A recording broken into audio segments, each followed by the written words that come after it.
Coming up today on the Nick Craig Show, teachers from across the state of North Carolina abandon their classrooms, walk out on their students, and head to Raleigh for a major protest. We'll have all the details coming up.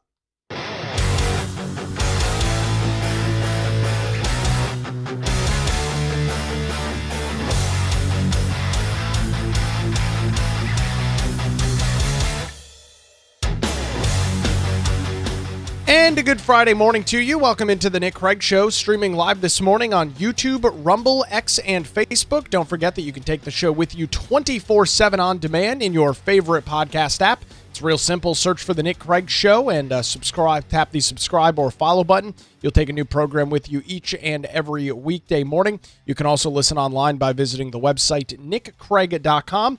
Our program this morning brought to you by the Law Group here in Wilmington. We appreciate Melissa Gott and her team for their continued support. You can visit them online at lawgroupnc.com. We'll hear more from them coming up a little bit later on in the program this morning.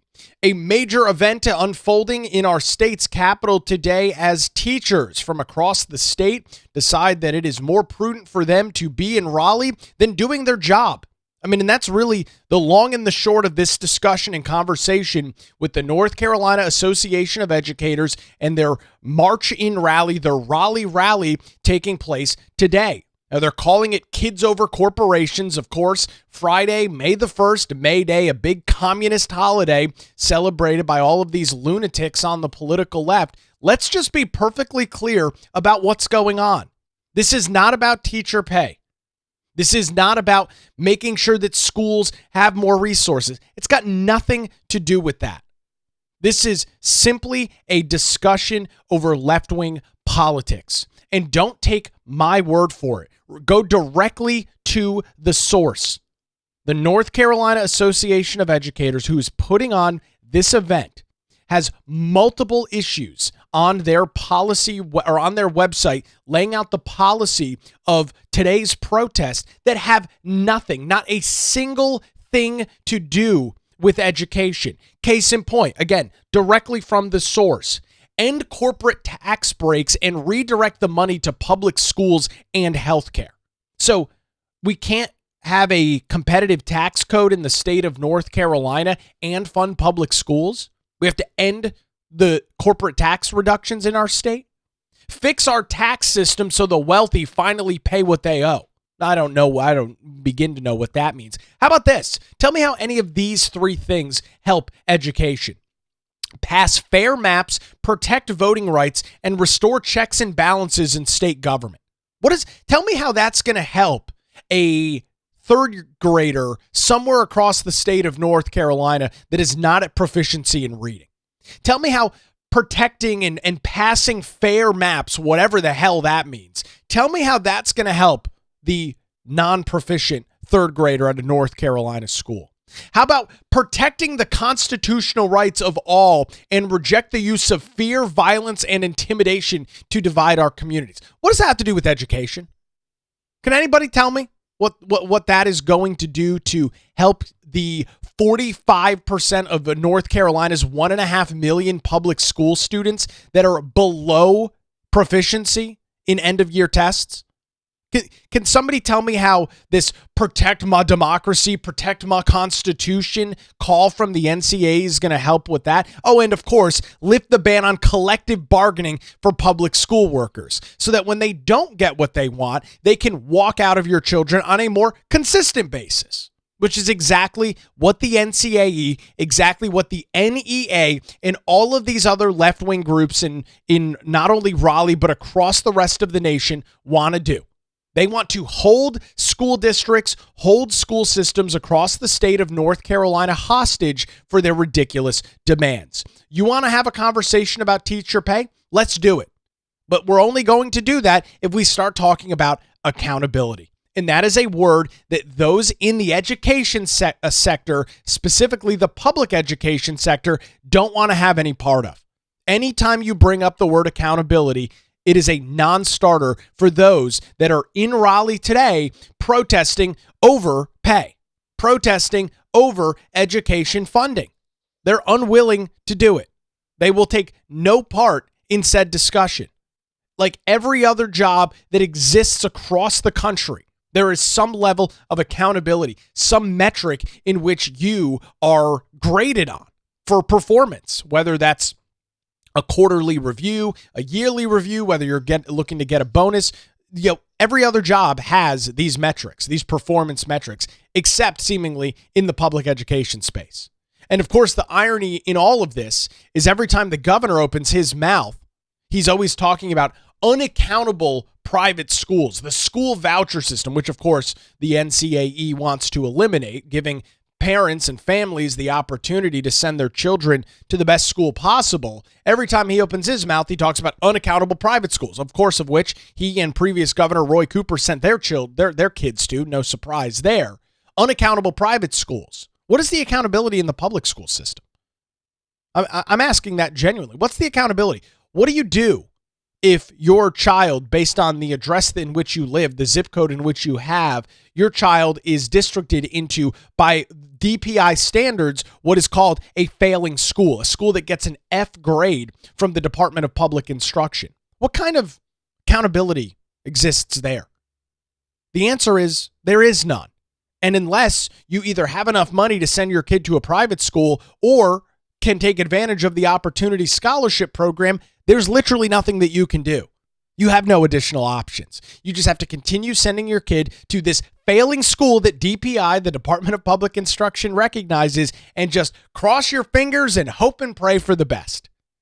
I am so sick of these left-wing groups trying to dog walk public policymakers, those, of course, in the North Carolina legislature, dog walk the school boards and school districts across the state of North Carolina, all for their politically charged protests. There's a reason that I call these and call this event a left-wing protest. And it's because of what they're calling for, and not what I think they're calling for, not what I've assumed that they're calling for, what they list out on their website, kidsovercorporations.org.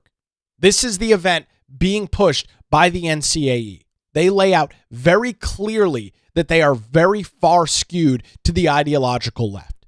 They make it abundantly clear for every single family in the state of North Carolina what is going on here.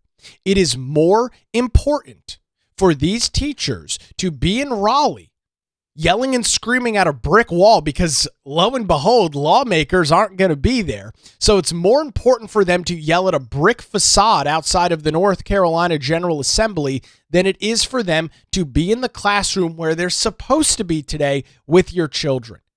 And the reaction to this event is, unsurprisingly, very mixed.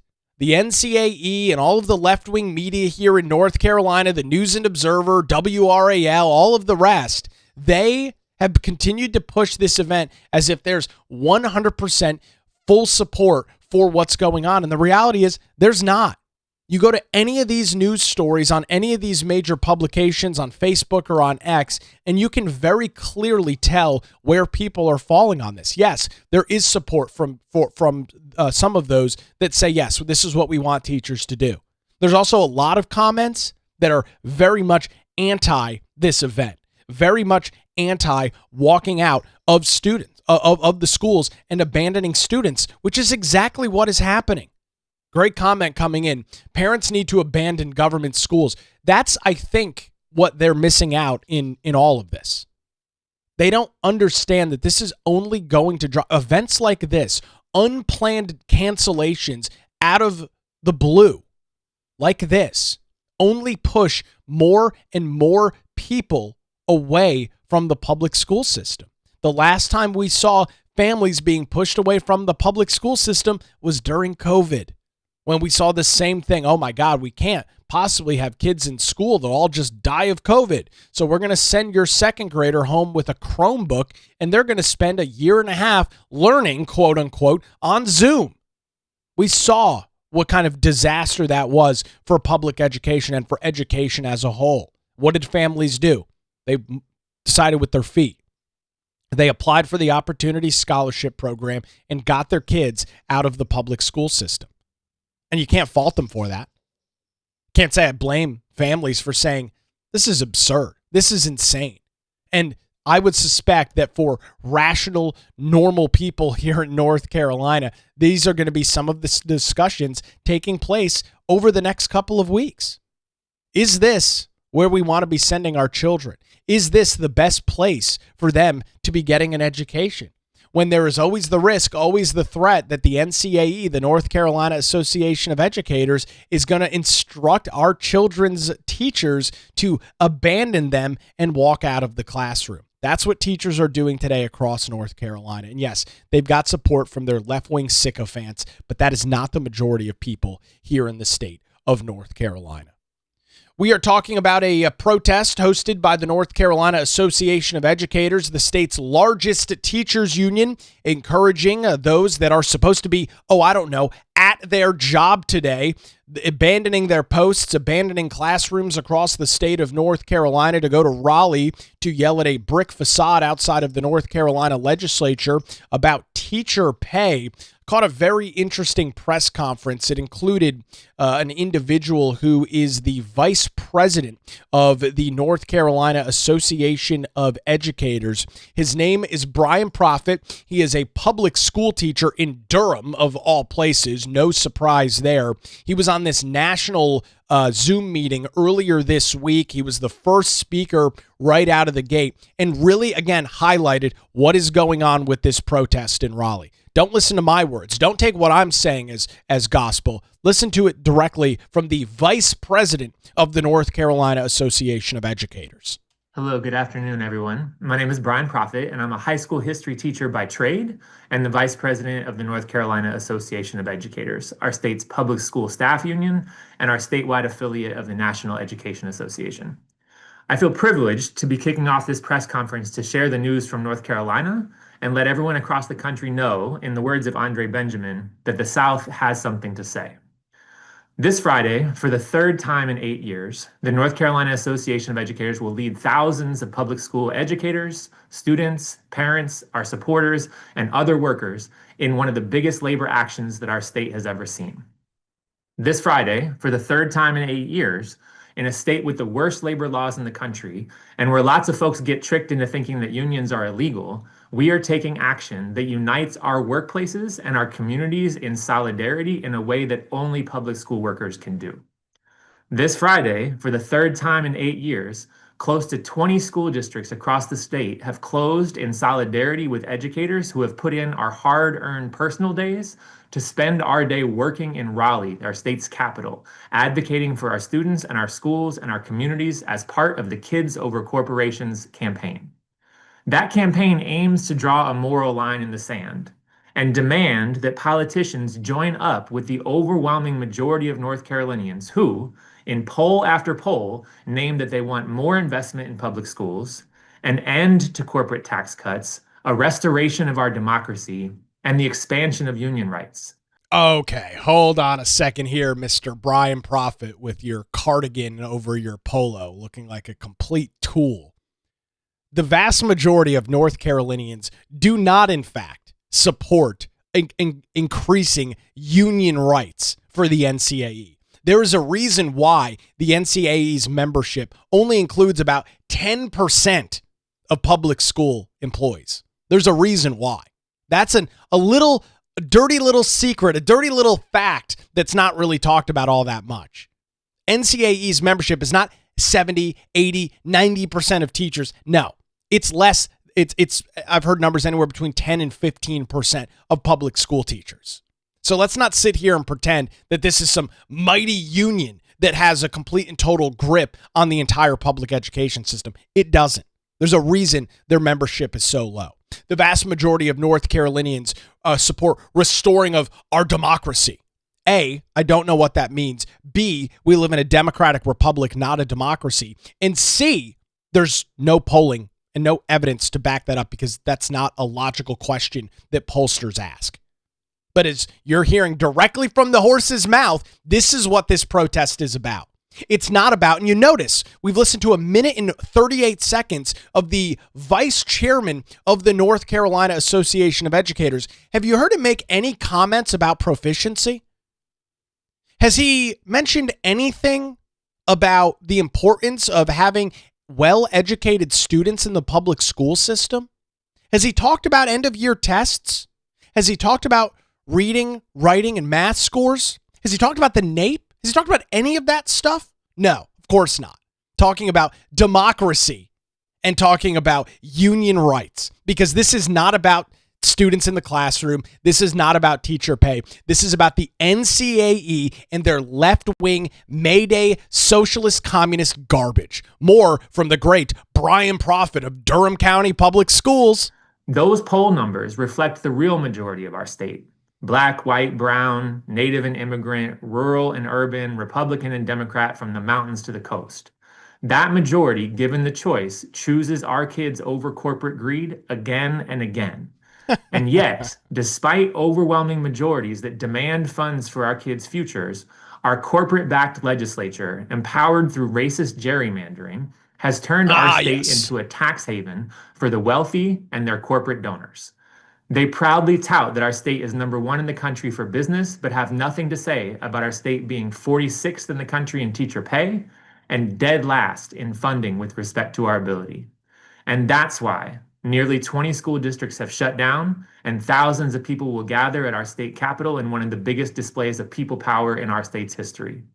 We are deeply honored to share this press conference with so many of our friends and heroes, and we look forward to joining millions of people across the country in the streets on Friday, demanding a future that prioritizes the needs of our kids and communities over the greed of corporations and billionaires. Thank you. Blah, blah, blah, blah, blah, blah, blah. How many more left-wing talking points can you fit into a 3-minute clip? Good Lord. The racist maps, racist gerrymandering by the legislature, union rights, the end of our democracy, corporate greed, tax cuts. I mean, it's just exhausting. 2 minutes, 47 seconds. That was the entirety of his comments. This is, again, Brian Prophet, the vice president of the North Carolina Association of Educators. Not a single word about students. Everything about money, right? Oh, we're 47th in the nation in teacher pay, and we're 51st in the nation in education funding based on GDP, which also is not accurate. Nothing about test scores, nothing about the fact that here should be a very troubling stat for you. Only 55% of North Carolina's 1.5 million public school students were either at or above grade level at end of year tests in 2025. Just 55%. That is a abysmal number. That is a very disturbing number. But you're not going to hear that from NCAE. Brian Prophet. You're not going to hear it from Tamika Walker Kelly, the president of the NCAE. They're never going to talk about that. They're just going to claim that we need more money with no way to prove whether more money is going to equal better results. Another comment coming in, only 30% of students are literate. Yeah, you won't hear that from the NCAA because they don't really care about that. They don't care if your kids are getting a basic sound education. They care about going to Raleigh on May Day, the Marxist holiday, and yelling and screaming at a brick wall, which will be the North Carolina legislature, because lawmakers aren't there. So they've got this talking point over teacher pay, teacher pay, teacher pay. You say, okay, great, we'll increase your pay, but we're going to have to tie it to metrics. So if you're a good teacher and your students are performing well, you'll get a bump in pay. If you're not a good teacher and your students are not performing well, then you won't. And the NCAE will respond to that and go, well, you can't do that. That's not a good metric to look at. Well, what about peer review? Oh, that's not a good metric either. What about principal review? Oh, that's not a good metric either. So there's no way to grade whether you're effectively doing your job, but you're now asking the North Carolina legislature to spend $3 billion on education by giving teachers and workers within the public school system a 25% pay increase this year. So we have no way to determine whether that's going to be successful. We have no way to determine whether that is going to be beneficial to the students across the state of North Carolina. But myself and you, the audience listening and watching this morning, you are going to have to pay for this. And we're not going to be held to any sort of standards. Give us $3 billion additional dollars. Also, I'll note that the state of North Carolina spent $18 billion on K through 12 education last year. $18 billion. Give us $3 billion more, and then what? Are those year-end grades of where just 55% of students are at or above proficiency or at end of year scores? Is that number going to jump to 80% when you now have 25% pay increases? I mean, to me, it should. You're talking about a 25% pay increase. You better be doing a pretty damn good job at what you're doing. If I went to my boss today and said, hey, I need a 0.25% salary pay increase, 25%, she would probably come back and say, okay, well, justify it. Tell me why I should pay you 25% more. And if I had a good reason to do so, maybe I'd get it. But what am I going to say? Well, I want 25% more because I believe I'm underpaid. Are you going to do any more work? Well, no, I'm going to do exactly what I'm doing right now. Are you going to provide any additional benefit? No, I'm going to keep doing what I'm doing because it's important work. She would probably, and I would hope, pretty quickly laugh me off the phone and hang up, because that would be the normal reaction to somebody making a demand like this. This is not about students. This is not about good, high-quality education. This is about a bunch of left-wing bullshit being pushed by groups like the NCAE, the the NEA, the National Association of Educators, and all of these other left-wing groups that are associated with this protest. So congratulations to the educators today that are abandoning their position, their job as an employee that, by the way, you and I pay for, right? Because they're public employees. So I'm paying their salary. You're paying their salary. Congratulations on walking out of students across the state of North Carolina today. I know you think that you're empowering yourself. What you're really doing is proving once again that the public school system is not a sufficient entity. You are proving once again that families should continue to take access and continue to utilize the Opportunity Scholarship Program, should continue to look at charter schools, and should continue to look at homeschooling. Because once again, the public school system, surprise, surprise, something run by the government, has failed the citizens of the state of North Carolina. We're going to dive into a lot more detail on this. We'll catch up with Dr. Terry Stoops from Defending Education coming up here in just a couple of minutes as the Nick Craig Show continues. Before that, I want to tell you about the law group here in Wilmington and thank them for their continued financial support of the Nick Craig Show, and remind you that when any legal challenges or questions arise, make sure you put your trust in the law group. Going all the way back to 2003, the experienced attorneys Melissa Gott and her team have provided high-quality, affordable legal services across Eastern North Carolina. Whether you're facing a divorce, navigating a real estate transaction, or maybe you're in a position where you need a strong defense, doesn't matter the legal issue, the law group has your back.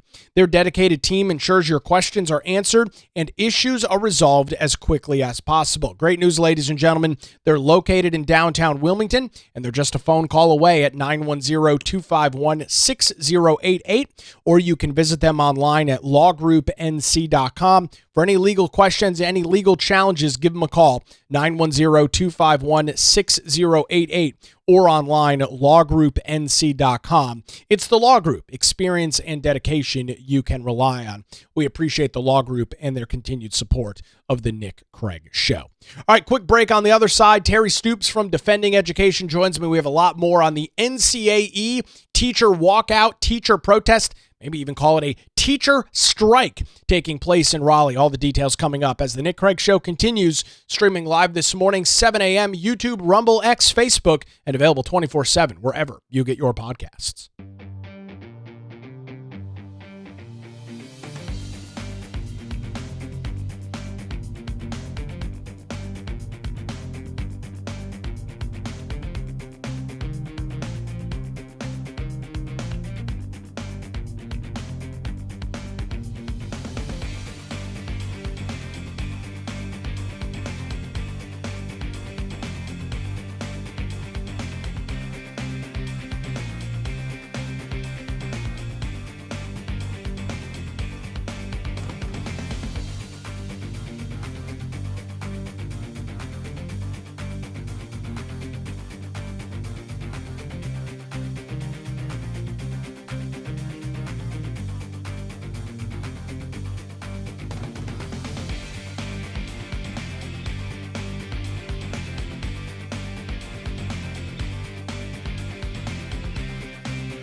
Continuing our coverage of a major protest taking place in Raleigh, the North Carolina Association of Educators and teachers, public school officials all across the state of North Carolina in Raleigh for a very large protest, at least in some parts, claiming that they are seeking higher pay for public school employees across the state. To dive into a little bit more of the nuanced detail of that, it's my pleasure to welcome Terry Stoops to the Nick Craig Show. He's with the Director of State Affairs for a group called Defending Education, longtime resident here in North Carolina, to walk us through all the details.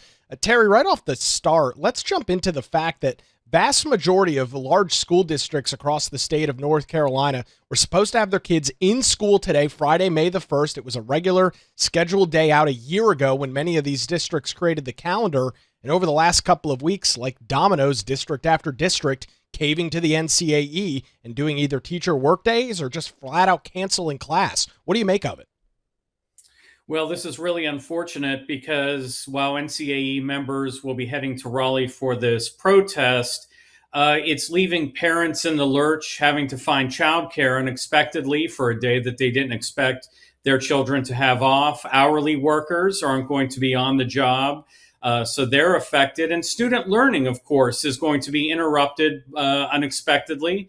This is really going to fall on parents and children. They are going to have the burden of the NCAE encouraging members and other teachers to call off on this day, whether they're going to Raleigh or not.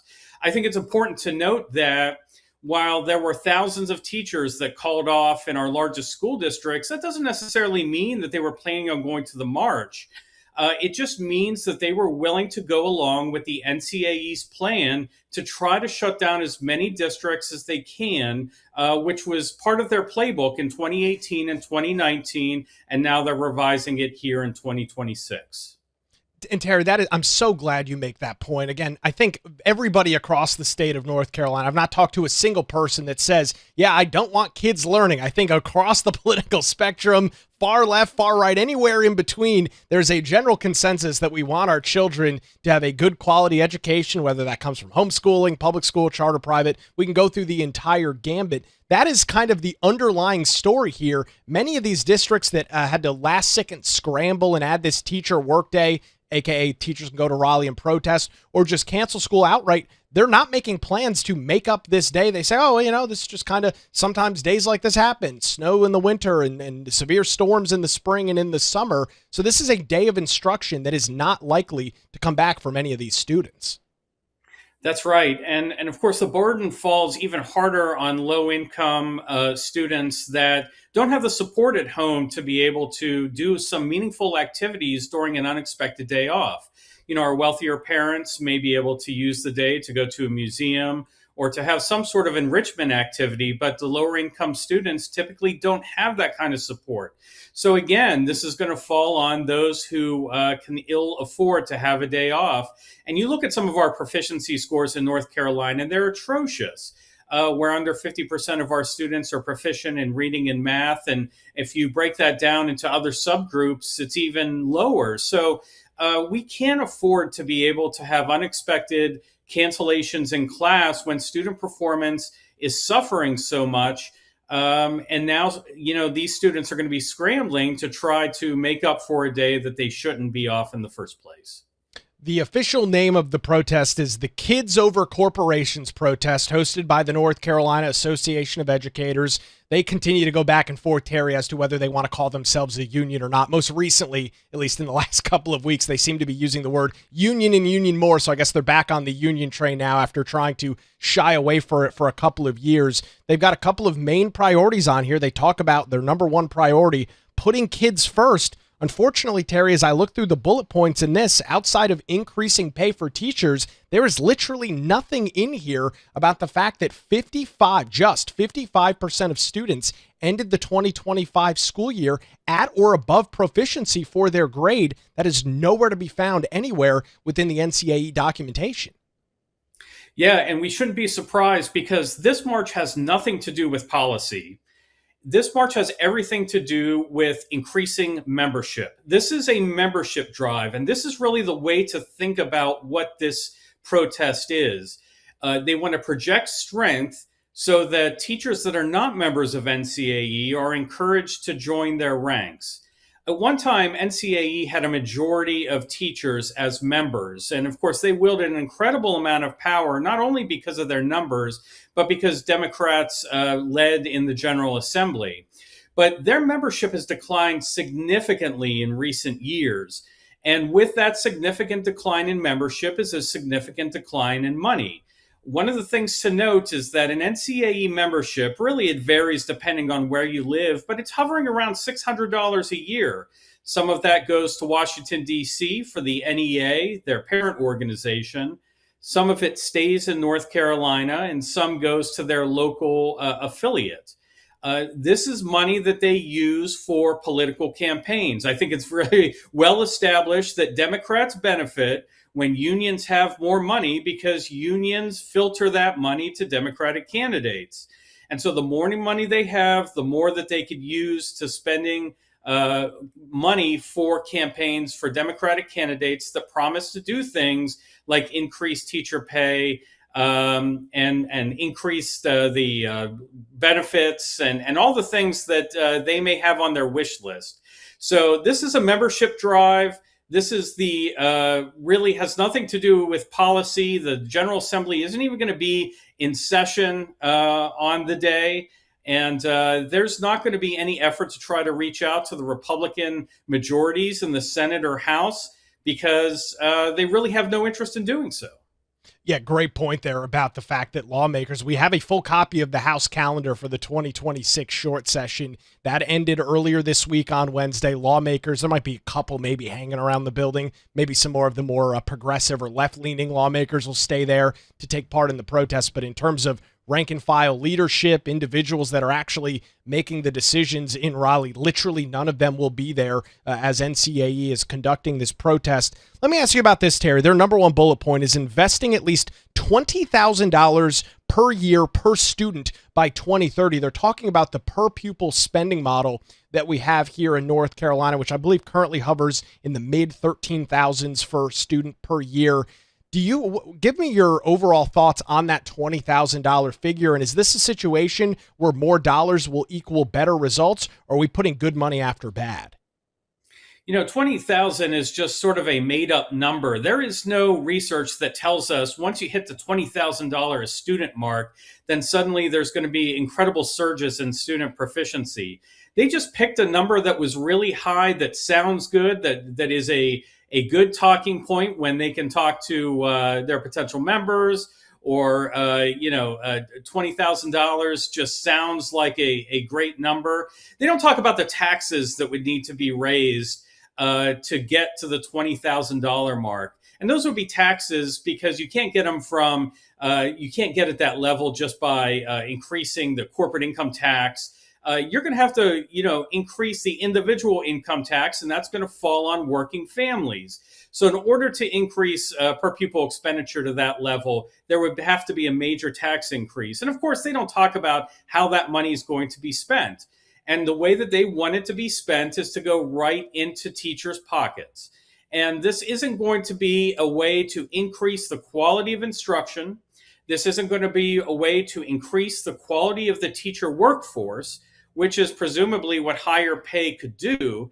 This is about lining the pockets of teachers that are really doing a poor job of educating our students.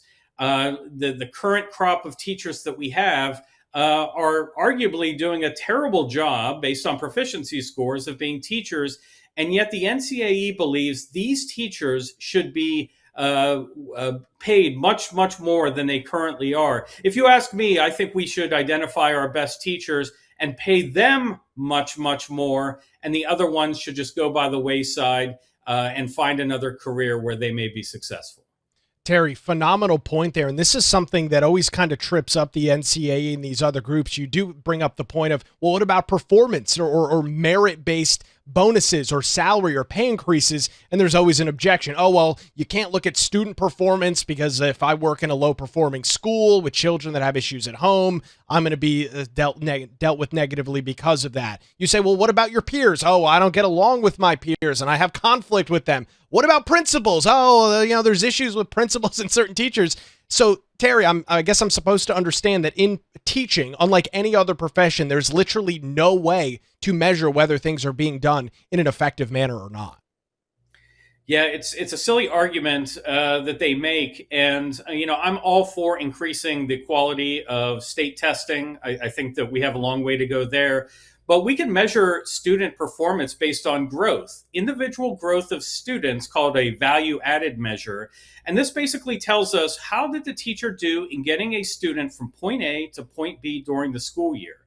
We should expect all of our teachers to be able to get students to at least 1 year's worth of growth during the school year in their tested subjects, which are currently science in a few grades, math, and reading. So we have measurements that allow us that get rid of that issue of bias and really focus on where the student is and where they should be, and the teachers work during that school year to get them to where they should be. And this isn't groundbreaking issue. We've had value-added measures in North Carolina for many years.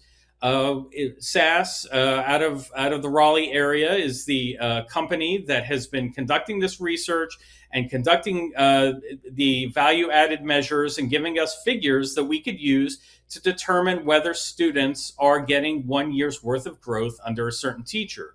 So these measures exist. We just need to be able to use them in a smart way. And we need to get rid of the idea that standardized testing is always bad in every situation. If you want to reduce standardized testing, you reduce it on the local level. You maintain a strong statewide testing program that really assesses where students are at and where they need to be. And you tell the local school districts, you guys pull back on some of your testing to maybe lighten the burden on teachers and students as they are in during the school year. Let's transition over into some of the other talking points here for the NCAE in this Kids Over Corporation protest. As I mentioned, the first bullet point is about putting kids first, but again, has nothing to deal with proficiency. Then, Terry, we get into ending corporate tax breaks and reclaiming our democracy, which includes a couple of great highlights, like fixing our tax system so the wealthy finally pay their fair share, eliminating the private voucher system, and protecting the Constitution here in the United States. I fail to wrap my head around how any of those things improve proficiency for students or increases teacher pay here in North Carolina.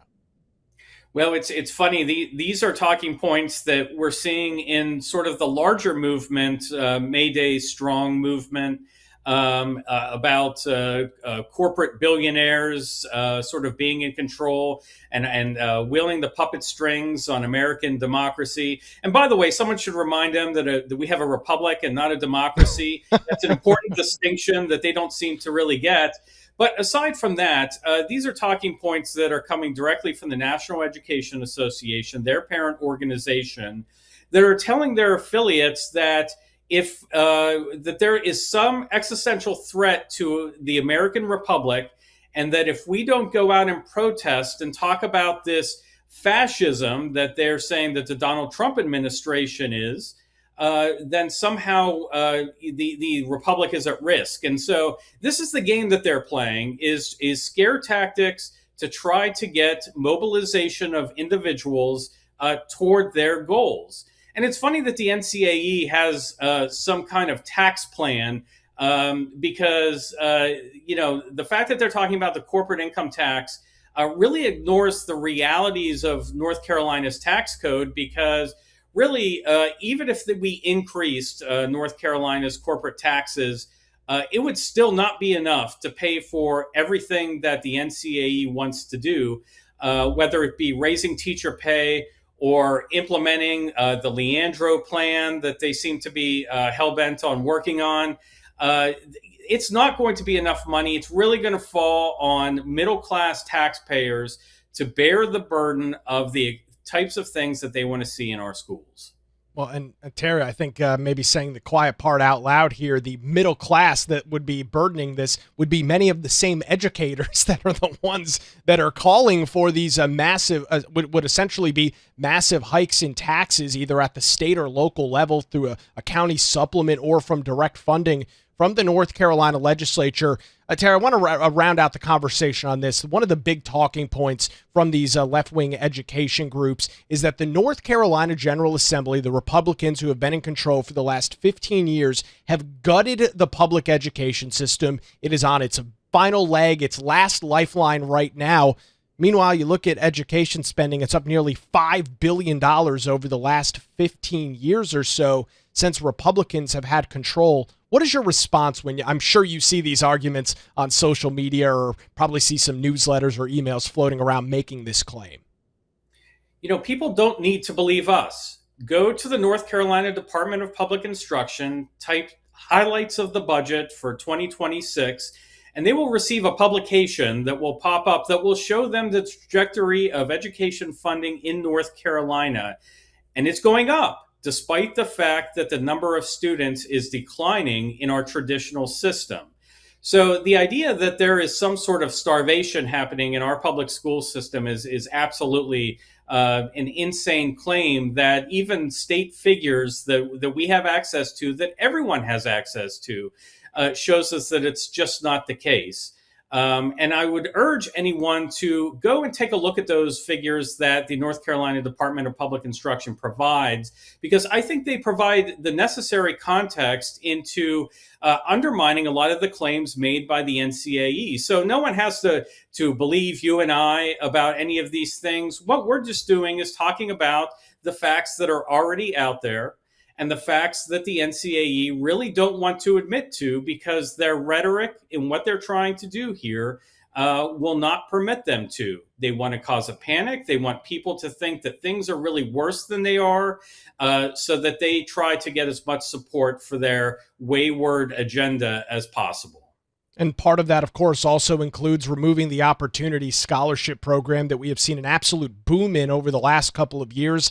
That, of course, is in large part due to the North Carolina General Assembly taking off some of the restrictions on that and opening it up to every single family across the state of North Carolina, from those that have very little income a year to those that have some of the highest incomes anywhere in the state. And I guess, Terry, one of the arguments there, same thing, is that due to the Opportunity Scholarship Program, all of this money is being pulled out of public education. But as you just highlighted, as the DPI data shows, as state budget data shows, the funding for the public school system continues to go up, while the Opportunity Scholarship and School Voucher Program continues to skyrocket as well.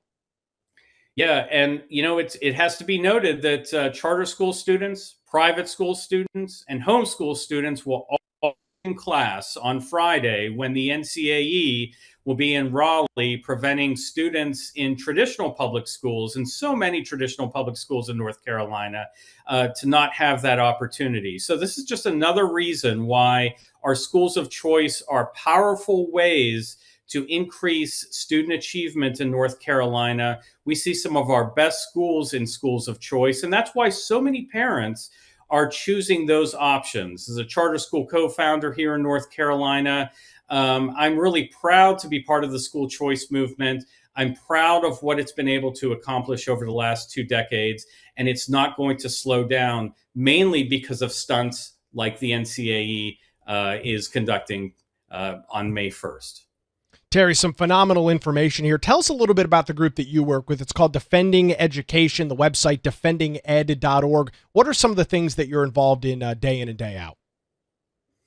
Well, Defending Education is a grassroots organization. We do a variety of things. We have a litigation center. We track union spending and union activities. But we really want to make sure that schools focus on academics, not politics. In the last 20 years or 30 years or so, we have seen this trend of public schools opening their doors to all kind of political ideologies that really have no business being in the classroom, whether that be the LGBTQ movements or critical race theory. These are distractions from what we have public schools for, which is to focus on preparing citizens for job, higher education. These are really the core issues that we should be focused on in our public schools. And so Defending Education is in a unique position to be able to fight back against the infiltration of our schools from all these foreign ideologies, so we can just focus again on what matters. And that is academic content, academic excellence, and making sure that the United States has a public school system that's the envy of the world. You can connect with Defending Education. We encourage our audience to go and do that. Their website, defendinged.org. We appreciate all the information and insight. Terry Stoops from Defending Education joins us on the Nick Craig Show. Some great information this morning from Terry Stoops with Defending Education, laying out exactly what's going on here and really hitting right at the top there, the one of the main points of this. The entire discussion about this is really nothing more than a membership drive, as Terry noted, for the NCAE. Their membership is non-existent. It's less than 15%, I think anywhere between 10 and 15% of all public school employees across the state of North Carolina, and they need more members. And so they're using this as an opportunity to gain said members. Meanwhile, 83% of North Carolina's public schools are operating on a normal schedule today.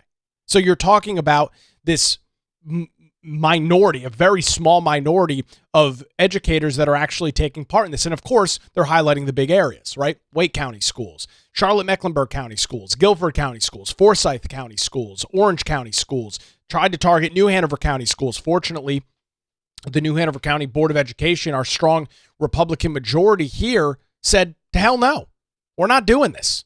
We don't work for you. We work for the parents, we work for the teachers, and we work for the community here. We don't work for the NCAE. We're not going to be dog walked by this out-of-control left-wing teachers union that is going to spend more time talking about protecting my democracy and protecting my voting rights than they are about teacher pay.